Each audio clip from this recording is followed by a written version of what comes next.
యోహాను శుభవార్త 3వ అధ్యాయము పవిత్ర వచనములు 13వ వచనము నుండి 17వ వచనం వరకు.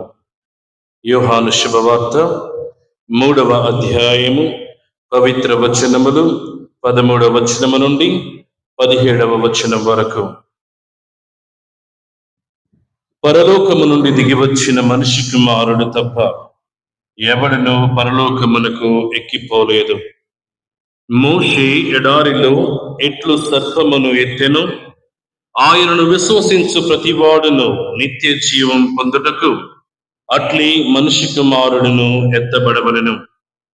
దేవుడు లోకమును ఎంతో ప్రేమించి తన ఏకైక కుమారుని ప్రసాదించెను.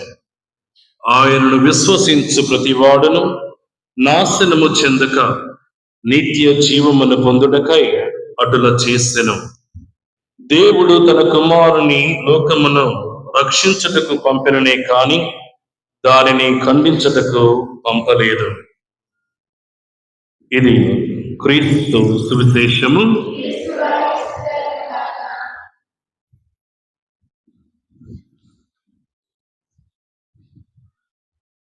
Praise the lord, praise the lord. తండ్రి వందనం, తండ్రి స్తోత్రం. యేసుదేవా వందనం, యేసుదేవా స్తోత్రం. పరిశుద్ధాత్మదేవా వందనం, పరిశుద్ధాత్మదేవా స్తోత్రం. త్రియేకదేవా వందనం, త్రియేకదేవా స్తోత్రం. హల్లెలూయా, హల్లెలూయా, హల్లెలూయా, హల్లెలూయా, హల్లెలూయా, హల్లెలూయా, హల్లెలూయా, హల్లెలూయా, హల్లెలూయా, హల్లెలూయా. క్రీస్తునాథుని యందు ప్రియ సహోదరి సహోదరులారా, ఈరోజు మనము ఏ పండుగను కొనియాడుతూ ఉన్నాం? పరిశుద్ధ శిలువ విజయ మహోత్సవాన్ని కొనియాడుతూ ఉన్నాం. ఏమిటి ఈ సిలువలో ఉన్నటువంటి గొప్పతనం? ఒకానొకప్పుడు ఈ సిలువ దేనికి సూచన? అవమానానికి సూచన, శిక్షకు సూచన. మరి అదే సిలువ ఇప్పుడు విజయమునకు సూచకముగా గుర్తించమని మనందరినీ కూడా తల్లి శ్రీ సభ ఆహ్వానిస్తూ ఉన్నది. కారణం, ఈ లోక రక్షకుడు అయినటువంటి క్రీస్తు ప్రభువు శిలువ మ్రానిపై వేలాడి తన యొక్క ప్రాణమును సైతం లెక్క చేయకుండా నీ రక్షణ నా రక్షణ కోసము తన యొక్క ప్రాణాన్ని సమర్పించి ఆ శిలువకు ఉన్నటువంటి అర్థాన్ని కూడా మార్చివేశాడు. Praise the lord, praise the lord, praise the lord.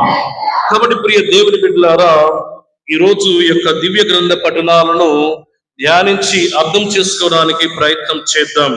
మొట్టమొదటిగా మొదటి పఠనము సంఖ్యాకాండము నుండి తీసుకొనబడినది. అయితే ఏమిటి ఈ యొక్క పఠనం యొక్క నేపథ్యము ఏమిటి? ముఖ్య ఉద్దేశం ఏమిటి? ఎందుకు ఇజ్రాయేలు ప్రజలు ఈ విధంగా గొనుగుతూ ఉన్నారు అని మనం ప్రశ్నించినట్లయితే, ప్రియ దేవుని బిడ్డలారా, మనందరికీ తెలుసు, ఇజ్రాయేలు ప్రజలు ఐగుప్తు దేశంలో బానిసలుగా జీవించి ఉండేవారు. ప్రియ దేవుని బిడ్డలారా, ఇజ్రాయేలు ప్రజలు ఐగుప్తు దేశంలో బానిసలుగా జీవిస్తూ ఉండేవారు. మరి దేవుని చేత ఎన్నుకోబడినటువంటి యొక్క బిడ్డల యొక్క బాధలను, కష్టాలను ఎవరు చూశారు? యావే దేవుడు గమనించాడు. ఏ విధంగానైనా నా బిడ్డలను ఈ బాధల నుండి నేను విముక్తి చేయాలి, ఈ బాధలను వారిని తొలగించాలని ఒక ఆలోచనతో యావే దేవుడు ఎవరిని ఎన్నుకున్నాడు? మోషే ప్రవక్తను ఎన్నుకొని వారి యొద్దకు పంపించున్నాడు. అయితే మోషే ప్రవక్త మొదటిసారిగా దేవునికి నో చెప్పినప్పటికీ కూడా దేవుని యొక్క ఆజ్ఞను మీరకుండా దేవునికి విధేయుడిగా ఉండి ఆ యొక్క బాధ్యతను ఒప్పుకున్నారు. ఎటువంటి బాధ్యత అంటే, ఇజ్రాయేలు ప్రజలను ఐగుప్తు దేశం నుండి కానా ప్రదేశములకు తీసుకుని రావటం, ఆ బాధ్యత దేవుడు మోషే ప్రవక్తకు అప్పగించి ఉన్నాడు. అయితే దేవుని బిడ్డలారా, వారు ఎడారిలో ప్రయాణం చేస్తూ ఉండగా వారు ఏం చేశారు? ఒకసారి ఆ వాక్యాన్ని చదువుకుందాం. 5వ వచనం. నీవు మమ్ము ఐగుప్తు నుండి తరలించుకుని రానేలా ఎడారిలో చంపుటకే కదా ఇచ్చట అన్నపానీయములు ఏమియు లభించలేదు. ఈ రుచి పచి లేని ఈ ఆహారము మాకు అసహ్యమైనది అని ఏం చేస్తున్నారు? గొనుక్కుంటూ ఉన్నారు. మంచికి పోయినా చెడులో ఉందంటూ ఉంటాం కదా, ఇది ఒక ఉదాహరణ. దేవుడు వారి పట్ల తన యొక్క ప్రేమను, కరుణను, జాలిని చూపిస్తూ ఉంటే అలానే మోషే ప్రవక్త ఇష్టము లేనప్పటికీ కూడా దేవుని ఇష్టాన్ని తన ఇష్టముగా మార్చుకొని ఎంతో కష్టమైనప్పటికీ కూడా ఇంతమంది జనసమూహం నడిపించడం అంత సులభమైనటువంటి పని కాదు.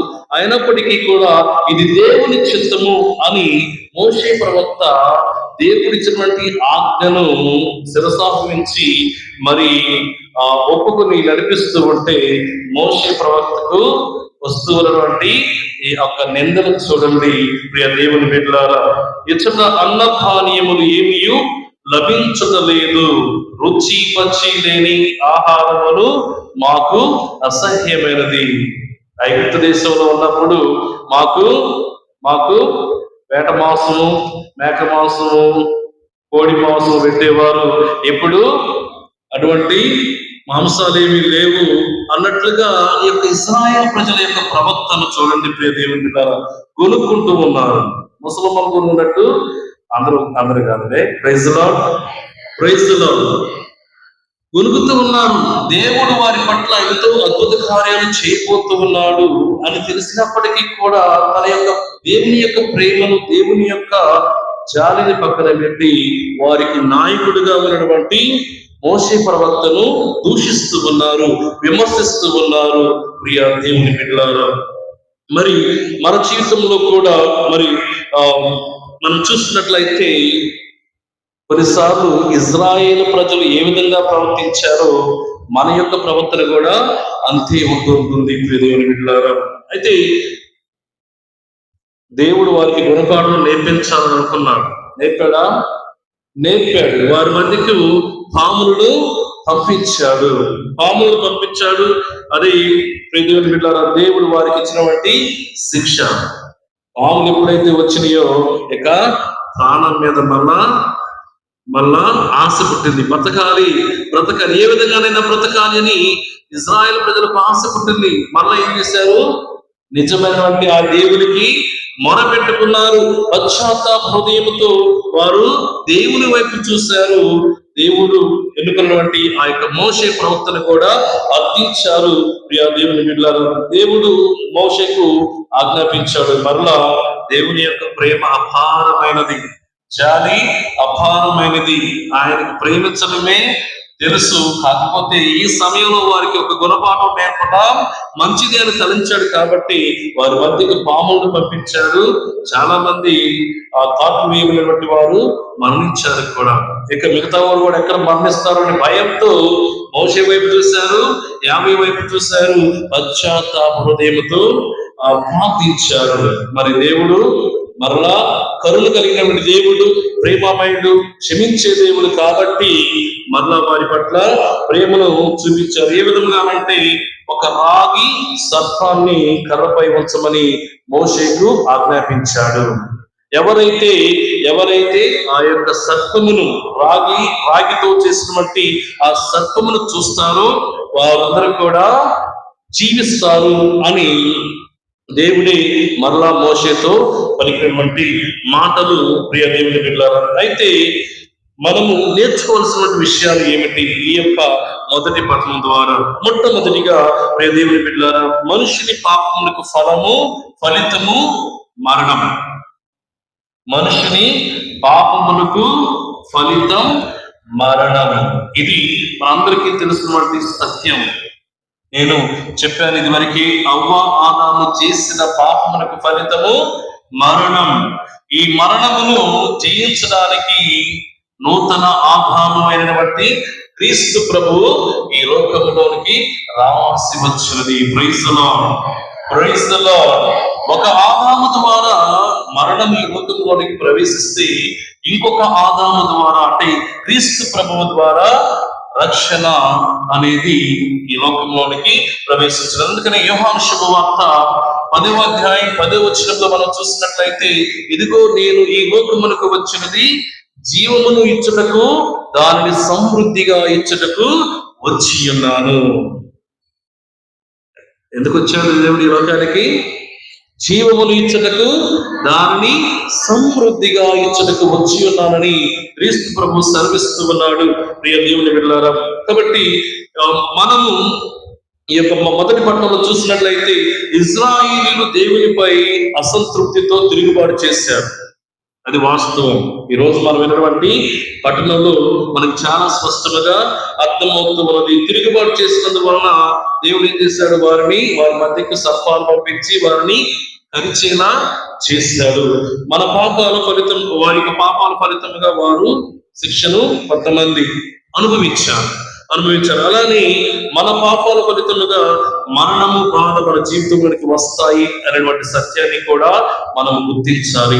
ఏ విధముగా అయితే ఇశ్రాయేలు ప్రజలు దేవునికి అవిధేయులుగా ప్రవర్తించినప్పుడు వారి మధ్యలోనికి సర్పాలను దేవుడు పంపించాడు, మన జీవితంలో కూడా మనము దేవుని దూరముగా పెట్టి, దేవుని దూషించి, దేవునికి అయిష్టమైనటువంటి కార్యాలలో మనము జీవిస్తూ ఉన్నట్లయితే ఖచ్చితంగా మనకి కూడా ఈ బాధలు, కష్టాలు అనేవి తప్పవు అనేటువంటి సత్యాన్ని మనము గుర్తు చేసుకోవాలి. దేవుడు ప్రేమించేవాడు కాబట్టి, క్షమించేవాడు కాబట్టి మనం ఏ తప్పు చేసినా, ఏ పాపం చేసినా ఊరుకుంటాడు అనుకోకండి. అదే దేవుడు శిక్షించడానికి కూడా వెనుకాడడు, ఎప్పుడైతే నీవు పాపములో జీవిస్తూ ఉంటావో. ఈ సత్యాన్ని మనము తెలుసుకోవాలి ప్రియ దేవుని బిడ్డలారా. ఇక రెండవది, దేవుని యొక్క కరుణను, దేవుని యొక్క ప్రేమను మనం పొందాలంటే పశ్చాత్తాపమే మన యొక్క రక్షణకు మార్గము. ఏమిటి? రక్షించబడాలంటే ఏం చేయాలి? పశ్చాత్తాపం. అదే మనం వీరిలో కూడా గమనిస్తూ ఉన్నాం. పశ్చాత్తాప హృదయంతో దేవుని వైపు చూసి మొరపెట్టుకున్నారు, మోషేను అర్థించారు, మా కోసం ప్రార్థన చేయమన్నారు. అంటే వారిలో మారు మనసు పొందారు. వారందరూ కూడా మారు మనసు పొందారు కాబట్టి దేవుని బిడ్డలారా, వారందరూ కూడా రక్షించబడ్డారు. అటువంటి మారు మనసు లేకపోయినట్లయితే, ఆ పశ్చాత్తాపము వారి హృదయంలో లేకపోయినట్లయితే ఖచ్చితంగా వారు కూడా పాము కాటుకు బలయ్యేవారు, మరణించేవారు. Praise the lord, praise the Lord. కాబట్టి దేవుని మన జీవితాల్లో కూడా మనం తప్పును గ్రహించి ఎప్పుడైతే పశ్చాత్తాప హృదయంతో దేవుని వైపు అడుగులు వేస్తామో ఖచ్చితంగా దేవుడు మనల్ని రక్షిస్తాడు అనే సత్యాన్ని ఈనాటి మొదటి పట్ల మనకు తెలియపరుస్తూ ఉన్నది ప్రియ దేవుని బిడ్డలారా. కాబట్టి మనము పాపములో ఉన్నప్పుడే తిరిగి రక్షణ వైపు అడుగులు వేయాలి. ఇంకా మనకి చాలా సంవత్సరాలు ఉన్నాయి బ్రతకడానికి. చివరి దశలో దేవుని పశ్చాత్తాపం కోరుకుందాం. అప్పటి వరకు మనము ఎంజాయ్ చేద్దాం, ఈ లోకానికి సంబంధించినటువంటి ఆశల వైపు అడుగులు వేద్దామని ఆలోచన చేస్తే ప్రియ దేవుని బిడ్డలారా, మరణము ఎప్పుడు, ఎలా, ఏ రూపంలో, ఎక్కడ వస్తుందో ఎవరికి కూడా తెలియదు. కాబట్టి మనం అనుచము కూడా సిద్ధపడుతూ ఉండాలి. నేను ఒక వీడియో చూశాను. ఈ యూట్యూబ్ లో వీడియో చూస్తూ ఉంటే పదే ఒక వీడియో వస్తూ ఉంటుంది, షార్ట్ వీడియోస్ చూస్తూ ఉంటాం కదా.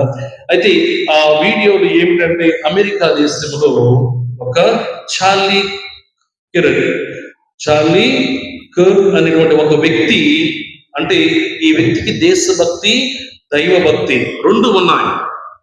దేశభక్తి గురించి బోధిస్తాడు, దైవభక్తి గురించి కూడా బోధిస్తాడు.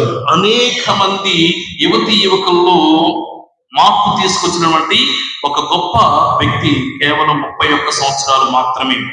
31 సంవత్సరాలు మాత్రమే. సెప్టెంబర్ 10వ తారీఖు ఆయన చాలా మంది స్టూడెంట్స్ ని ఉద్దేశించి ప్రసంగిస్తూ ఉన్నప్పుడు, మాట్లాడుతూ ఉన్నప్పుడు ఎటువైపు నుండి వచ్చిందో బుల్లెట్ తెలియదు కానీ ఇక్కడ షూట్ చేశారు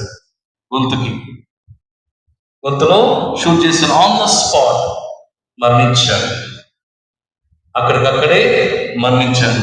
ఆయనకి 2 బిడ్డలు, ఒకరు 3 సంవత్సరాలు, ఇంకొకరు జస్ట్ 1 సంవత్సరం.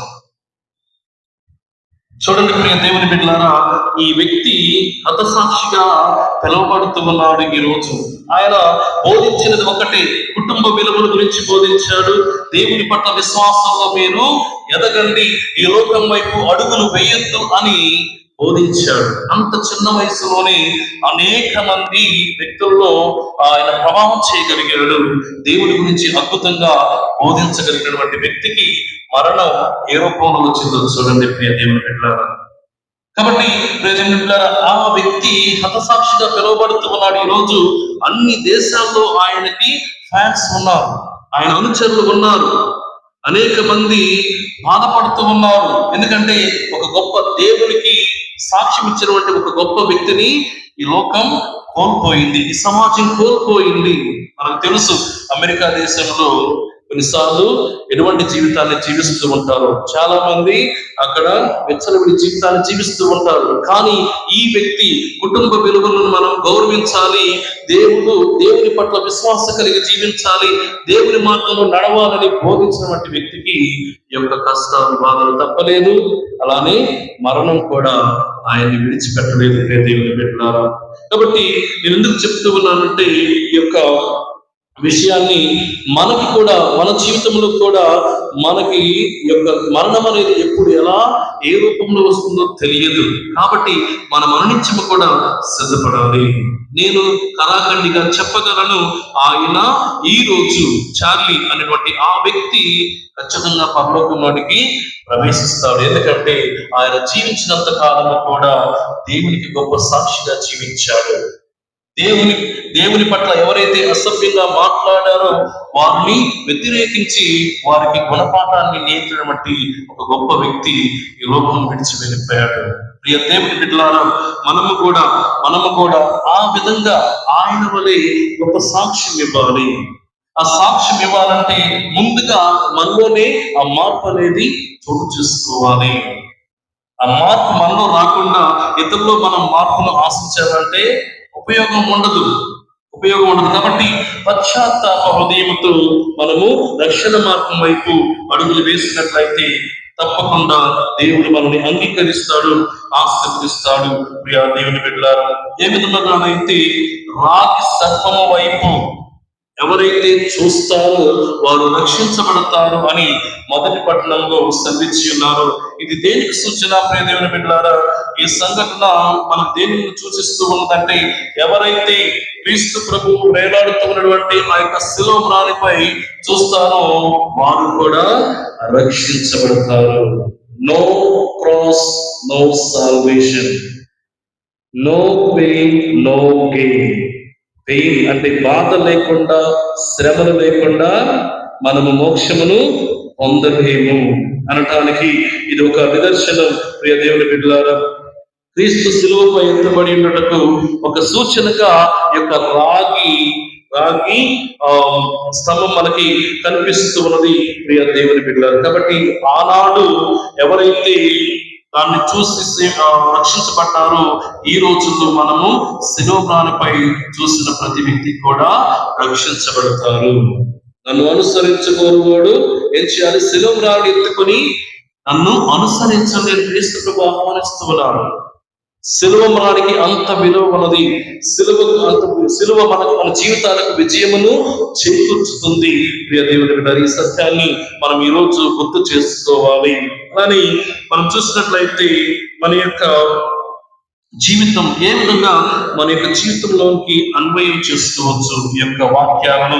దేవుని బిడ్డలారా, పాపములు అసహనము కాకుండా ఏం చేయాలి? మనం జీవించకుండా పశ్చాత్తాప హృదయంతో దేవుని వైపు అడుగులు వేయాలి. పశ్చాత్తాప హృదయంతో వచ్చిన ఏ వ్యక్తిని కూడా దేవుడు తిరస్కరించడు. నీ స్థితిగతులు ఏమైనప్పటికీ కూడా, నీవు ఏ స్థితిలో ఉన్నప్పటికీ కూడా, నీవు మారు మనసు పొంది దేవుని వైపు అడుగులు వేస్తే తప్పకుండా దేవుడు తన హక్కును చేర్చుకుంటాడు. ప్రియ దేవుని బిడ్డలారా, అది మనం ఈ రోజు సువిశేష పట్టణంలో ఆలకించి ఉన్నాం. ఏమని? ఇదిగో ప్రభువు ఈ లోకమును ఎంతగానో ప్రేమించాడు. ఒకసారి చదవండి ఆ వాక్యాన్ని.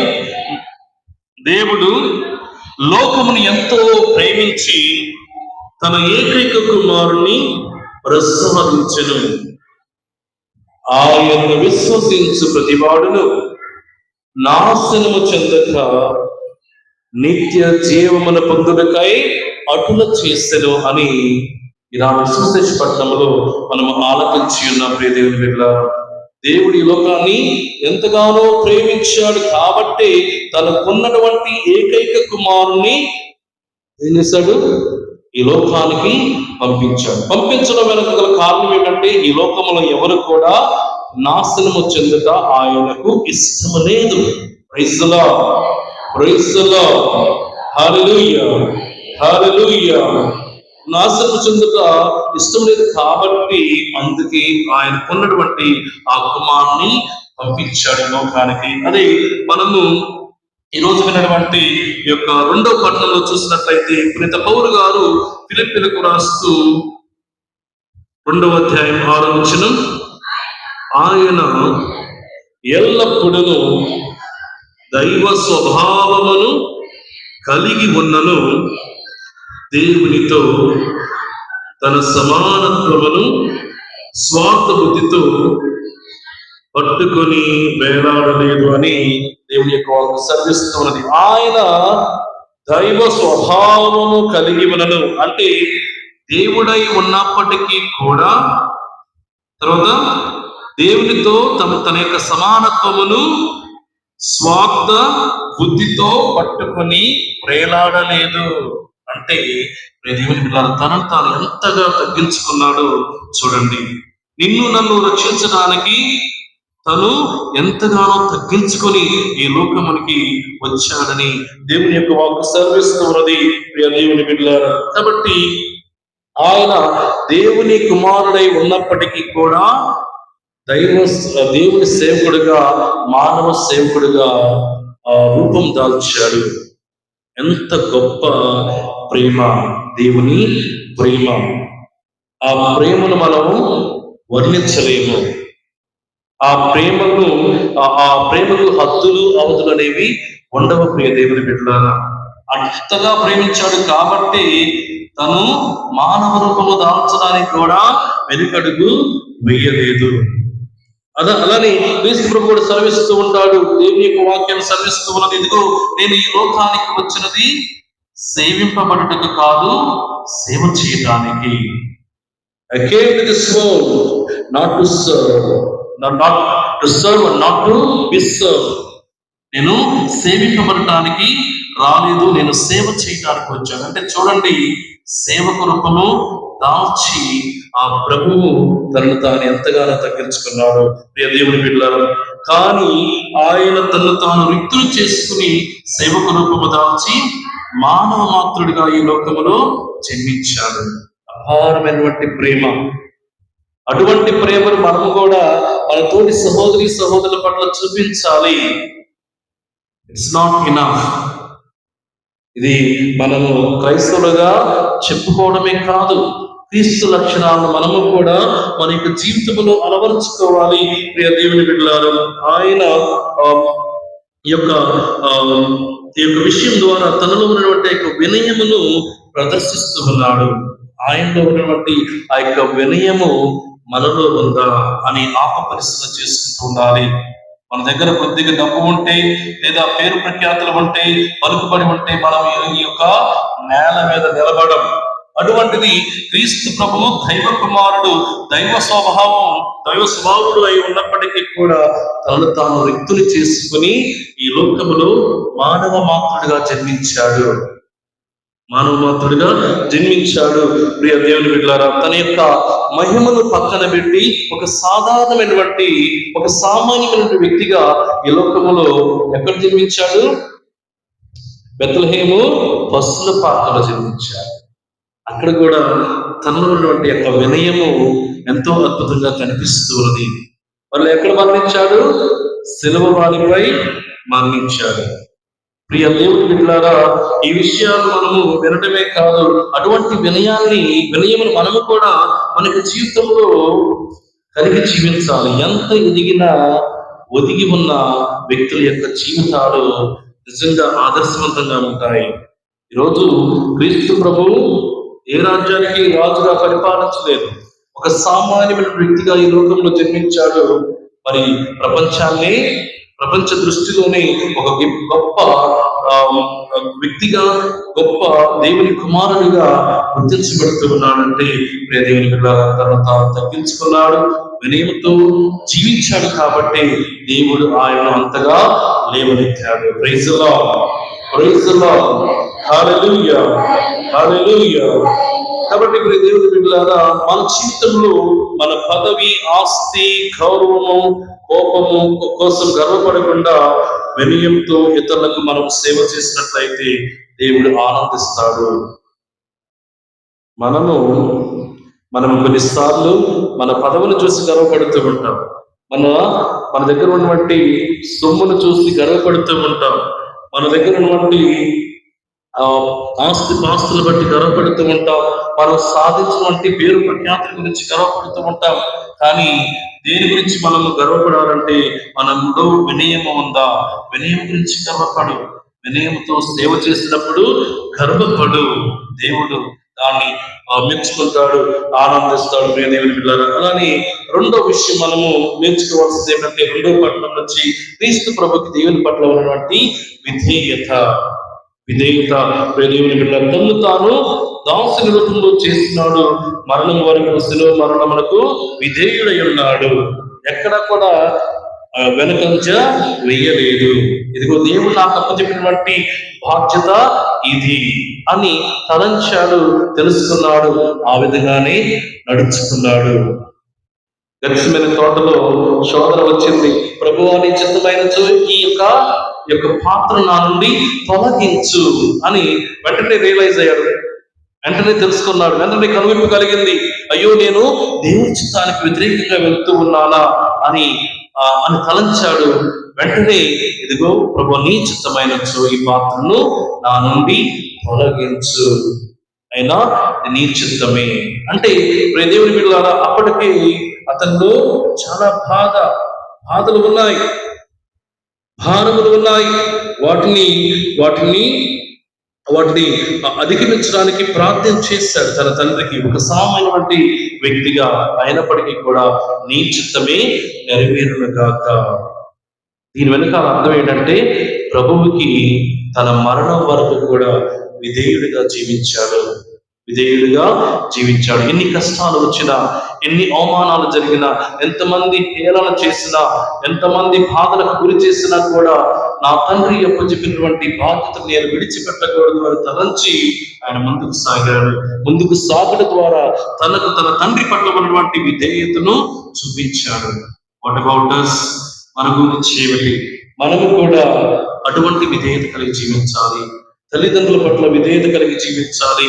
బంధుమిత్రుల పట్ల విధేయత కలిగి జీవించాలి. సంఘ పెద్దల పట్ల విధేయత కలిగి జీవించాలి.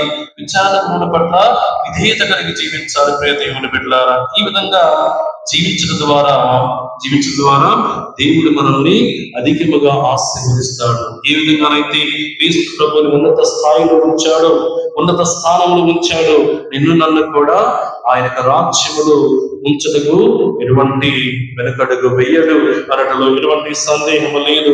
ప్రియ దేవుని బిడ్డలారా, కాబట్టి ఈ విషయాన్ని మనం గుర్తు చేసుకుంటూ ఉండాలి. పునీత పౌలు గారు ఫిలిప్పీయులకు రాశాడు. ఆనాడు అవి వచ్చినాడు, ఈరోజు మనతో కూడా మాట్లాడుతూ ఉన్నాడు. ప్రియ దేవుని బిడ్డలారా, చదవండి, 9వ వచనం ఒకసారి చదవండి. అందువలనే దేవుడు ఆయనను అత్యున్నత స్థానములకు లేవనెత్తి అన్ని నామముల కంటే ఘనముగా నామమును ఆయనకు ప్రసాదించెను. ప్రతి కష్టం వెనుక సంతోషం ఉంటుంది అంటూ ఉంటారు. ఈరోజు కష్టపడకుండా మనము రేపు సుఖాన్ని అనుభవించలేదు. నేను యువతి యువకులకు చెప్పేది ఎప్పుడు కూడా నేను చెప్తూ ఉంటాను. ఈ రోజు మీరు కష్టపడి కృషి చేసి పైకి వస్తే రేపటి రోజున మీ యొక్క జీవితం 3 పువ్వులు 6 కాయలుగా వర్ధిల్లుతుంది అంటూ ఉంటారు. కానీ నేటి సమాజంలో మన యువతి యువకులు చూస్తే చాలా చోట్ల సమాజంలో వారు ఇప్పుడే ఎంజాయ్ చేయాలనుకుంటూ ఉంటారు. భవిష్యత్తు గురించి ఆలోచన చేయటం లేదు ప్రియ దేవుని బిడ్డలారా. కాబట్టి మనము మనము మనం ఎంత భక్తితో, ఎంత విధేయతతో, ఎంత వినయముతో దేవుని పట్ల ప్రవర్తిస్తామో, మన తోటి సహోదరుల పట్ల ప్రవర్తిస్తామో, అంతగా దేవుడు మనల్ని ఆశీర్వదిస్తాడు, దీవిస్తాడు. ఈ విధముగా క్రీస్తుని అత్యున్నత స్థానములకు లేవనెత్తి అన్ని నామముల కంటే ఘనముగా నామములు ఆయనకు ప్రసాదించారు. మరి ఈ రోజు ప్రపంచమంతటా కూడా క్రీస్తు నామమును జపిస్తూ ఉన్నారు. అంటే ఇది దేవుడు ఆయనకి ఇచ్చినటువంటి గొప్ప వరం. కాబట్టి మనము కూడా క్రీస్తుని పోలి జీవించడానికి ప్రయత్నం చేయాలి మన యొక్క అనుదిన జీవితంలో ప్రియ దేవుని బిడ్డలారా. కాబట్టి నిజముగా దేవుని మహిపరచాలంటే మనం ఏం చేయాలి? వినయంతో ఉండాలి, విధేయతతో ఉండాలి. ఆయన యొక్క నామమును అనునిత్యము కూడా స్మరిస్తూ ఉండాలి. తగ్గింపు తనము కలిగి జీవించాలి. తనను తాను తగ్గించుకున్న వారు హెచ్చించబడతారు. Praise the lord, praise the lord, praise the Lord. Hallelujah, hallelujah. కాబట్టి దేవుని బిడ్డలారా, దేవుడు వాగ్దానం చేస్తే ఆయనకు వాగ్దానం ఖచ్చితంగా నెరవేరుస్తాడు. మన వాగ్దానాల్లో తేడా వచ్చేవా కానీ దేవుని యొక్క వాగ్దానాల్లో ఎటువంటి తేడా మార్పు అనేది ఉండదు అటువంటి సత్యాన్ని మనం ఈ రోజు గుర్తు చేసుకోవాలి. ఇంకా 3వ పట్టణం యోహాను శుభవార్త మనం ఆలోచించి ఉన్న పరలోకము నుండి దిగి వచ్చిన మనిషి కుమారుడు తప్ప ఎవడును పరలోకములకు ఎక్కిపోలేదు, కానీ ఆయన్ని విశ్వసించు ప్రతి వారు కూడా ఎక్కి వెళ్తారు అనే సత్యాన్ని మనం ఈరోజు జ్ఞాపకం చేసుకోవాలి. పరిశుద్ధ శిలువ విజయ మహోత్సవాన్ని కొనియాడుతున్న మనందరము కూడా ఆ శిలువను మనం బహుమానంగా స్వీకరించాలి, కానీ భారముగా కాదు అనే సత్యాన్ని మనం గుర్తు చేస్తున్నారు. మోషే ఎడారిలో ఎట్లు సర్పమును ఎత్తెనో ఆయన విశ్వసించు ప్రతి వాడును నిత్య జీవం పొందడకు అట్లే మనిషి కుమారుడు ఎత్తబడవలెను. ఈ వాక్యం క్రీస్తులో నెరవేరింది. అవునా కాదు? నా వెనకాలే క్రీస్తు ప్రభు శిలువరాడిపై వేలాడుతూ ఉన్నాడు. ఆయన చూసినటువంటి ఏ వ్యక్తి కూడా నాశనము చెందక నిత్య జీవం పొందుతాడు అనే సత్యాన్ని ఈరోజు మనకి ఈ యొక్క వాక్యం తెలియపరుస్తున్నది. దేవుని లోకం ఎంతో ప్రేమించి తన ఏకైక కుమారుని ప్రసాదించను. ఆయన విశ్వసించిన ప్రతి వాడును. దేవుని పిల్లలు ఒకే ఒక కండిషన్, మీరు రక్షించబడాలి అంటే, ఆయన యొక్క మోక్ష భాగ్యమును మీరు పొందాలంటే ఏం చేయాలి? ఆయన పట్ల విశ్వాసం కలిగి జీవించాలి. ఒకే ఒక షరతు. కానీ విశ్వాసం అనుకుంటే విశ్వాసం అంటే చాలా మంది ఏదో మనసులో పెట్టుకొని నేను విశ్వసిస్తున్నానని అనుకుంటూ బయటకు వస్తే సూర్యకాంతం లాగా ప్రవర్తిస్తారు అన్నమాట కొంతమంది. తెలుసా సూర్యకాంతం? ఆ విధమైనటువంటి ప్రవర్తనతో ప్రవర్తిస్తుంటారు. అటువంటి వ్యక్తులు విశ్వాసంలో జీవిస్తున్నారా? లేదు. నీ విశ్వాసము నీ యొక్క కార్యముల్లోనూ నీ యొక్క మాటల్లోనూ చూపించాలి. అది నిజమైనటువంటి విశ్వాసము. దేవుని పట్ల ఆ యొక్క ప్రేమను, ఆ యొక్క కరుణను అనుభవిస్తున్నటువంటి నీవు నీ సహోదరి పట్ల కూడా అటువంటి జీవితం, అటువంటి అలవాట్లతోనే నువ్వు కూడా జీవించాలి. ప్రేమించడం, క్షమించడం, వారికి కుదిరితే సహాయం చేయటం, ఇది క్రైస్తవ యొక్క లక్ష్యాలు దేవుని బిడ్డలారా. అంతేగాని మేము క్రీస్తు ప్రభుని విశ్వసిస్తూ ఉన్నాం, మేము క్రీస్తు నమ్ముకున్నటువంటి వారము, మేము మాత్రమే రక్షించబడతాము, ఇటువంటి డైలాగులు చెప్పడం వలన ప్రయోజనము లేదు. ప్రభు అని సంబోధించిన ప్రతివాడు పరలోకంలోనికి ప్రవేశించడు. మరి ఎటువంటి వారు ప్రవేశిస్తారు?